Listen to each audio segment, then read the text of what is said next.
તો મિત્રો જો રીંગણ બટાકાનું શાક તૈયાર થઈ ગયું. હવે ઉપરથી નાખી દઈએ ધાણા.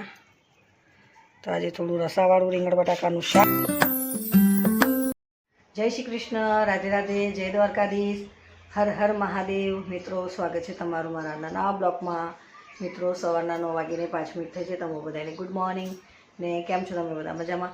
બધા મજામાં રહ્યો. દ્વારકાધીશ બધાને સારા સારા રાખે ને મસ્ત રાખે. તો મિત્રો ચેનલ પર આવો તો સબસ્ક્રાઈબ કરજો. વિડીયો સારા લાગે તો લાઇક શેર કોમેન્ટ કરજો. તો જો નાઈ ધોઈને એકદમ ફ્રેશ પૂજા બી થઈ ગઈ. બધું ઘરનું કામ ફટાફટ આજે પતી ગયું. તો હવે જમવાનું બનાવવાનું છે, પણ શું જમવાનું બનાવવું તો ચાલો વિડીયોમાં બન્યા રહેજો. વિડીયો સારા લાગે તો લાઇક શેર કોમેન્ટ કરજો અને ચેનલ પર આવો તો સબસ્ક્રાઈબ કરવાનું ભૂલતા નહીં. મિત્રો રીંગણ બટાકાનું શાક બનાવું છું અને બધી તૈયારી થઈ ગઈ. ટમાટર, લીલા મરચાં, મીઠી લીમડી ને ધાણા બધું તૈયાર થઈ ગયું. અહીંયા કુકરમાં તેલ મૂકી દીધું છે. જીરું નાખી દઉં.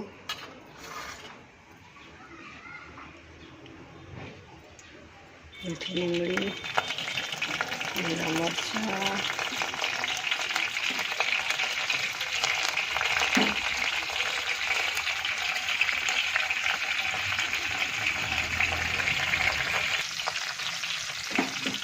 ટામેટા નાખી દઈએ.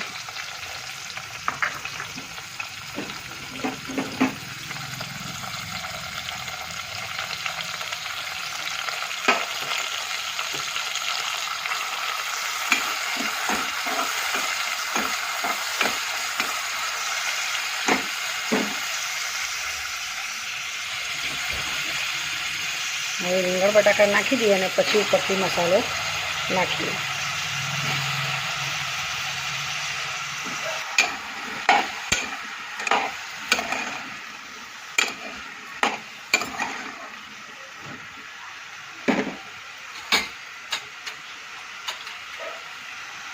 હળદર,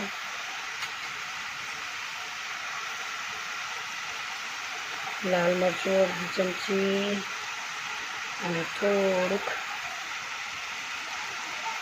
અડધી ચમચી જીરા પાવડર.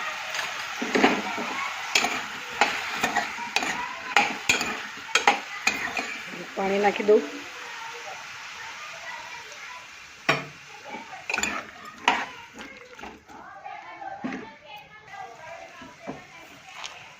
મીઠું નાખી દઈએ.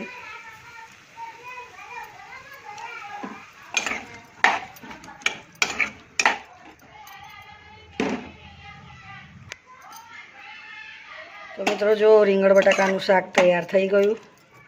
હવે ઉપરથી નાખી દઈએ ધાણા. તો આજે થોડું રસાવાળું રીંગણ બટાકાનું શાક અને એની જોડે ઘઉંની રોટલી તૈયાર થઈ ગયું. જોઈ લો. તો મિત્રો જમવાનું મારું બની ગયું. ઘઉંની રોટલી બનાવી અને રીંગણ બટાકાનું મસ્ત શાક બનાવ્યું છે. તો ચાલો મિત્રો આજ માટે આટલું જ. ચેનલ પર ન હોય તો સબસ્ક્રાઈબ કરજો. વિડીયો સારો લાગે તો લાઇક શેર કોમેન્ટ કરજો. તો મળે નવા બ્લોગમાં. જય શ્રી કૃષ્ણ, રાધે રાધે, જય દ્વારકાધીશ, હર હર મહાદેવ. બાય બધાને.